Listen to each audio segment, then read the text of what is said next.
TNPSC general English news சிலபஸ்க்கான analysis தான் நம்ம வந்து பார்த்துட்டு வரோம். இப்போ இந்த கொஸ்டினில் பாருங்கள், transform the following exclamatory into assertive அந்த மாதிரி வந்து கேட்டிருக்காங்க. ஸோ வந்து எக்ஸ்க்ளமேட்டரி அசர்டிவாக மாற்றணும். எக்ஸ்க்ளமேட்டரி அப்படின்னா என்னது, நமக்கு வந்து எக்ஸ்க்ளமேஷன் ஆச்சரியக்குறி வந்து இருக்கும்.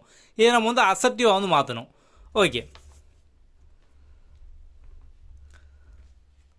ஸோ நம்ம வந்து இப்போ இந்த எக்ஸ்க்ளமேட்டரி ஃபுல்லாகவே பார்த்தோம் அப்படின்னா வந்து நமக்கு அந்த எக்ஸ்க்ளமேஷன் சிம்பிள் வந்து கொடுத்துருப்பாங்க. அப்போ இந்த ஆப்ஷனில் பாருங்கள், நமக்கு வந்து அசர்டிவாக மாத்திரம் வந்து கேட்டிருக்காங்க. ஸோ இங்கே வந்து ஏலையும் அதேமாதிரி டீலையும் பார்த்தீங்க அப்படின்னா வந்து கொஸ்டின் மார்க் வந்து இருக்குது. ஸோ கொஸ்டின் மார்க் இருக்குது அப்படின்னா அதை நம்ம வந்து இன்ட்ராகேட்டிவ் அப்படிமோ அப்படி தானே. ஸோ வந்து கொஸ்டின் மார்க் இப்போ எக்ஸாம்பிள் இங்கே பார்த்தோம் அப்படின்னா இங்கே பாருங்கள், how to identify the interrogative sentence. So வந்து அதில் பார்த்தோம் அப்படின்னா கொஸ்டின் மார்க் வந்து இருக்கும். ஸோ அப்போ நமக்கு வந்து ஏ ஆப்ஷனும் டி ஆப்ஷன்லையும் பார்த்தோம் அப்படின்னா கொஸ்டின் மார்க் இருக்குது. அப்போ இது பார்த்தோம் அப்படின்னா வந்து கண்டிப்பாக அசர்டிவாக வந்து இருக்க முடியாது. மிச்சம் ரெண்டில் தான், ஒன்று பிஆர் இருக்கணும், இல்லை சியாக வந்து இருக்கணும். இப்போ நமக்கு ஸ்பெக்டாகுலர் கோல் அப்படிங்கிற மாதிரி இருக்கா. ஸோ இங்கே நமக்கு சியில் தான் பார்த்தோம் அப்படின்னா ஸ்பெக்டாகுலர் கோல் அப்படிங்கிற வந்து இருக்குது. ஸோ அந்த சென்டென்ஸை மாற்றாமல் அப்படி வந்து கொடுத்துருக்காங்க. இங்கே பார்த்தோம் அப்படின்னா த கோல் வாஸ் ஸ்பெக்டாகுலர் அப்படிங்கிற மாதிரி சேஞ்ச் பண்ணிட்டாங்க. அப்போ சி தான் பார்த்தோம் அப்படின்னா மோஸ்ட் சூட்டபுளாக வந்து இருக்குது.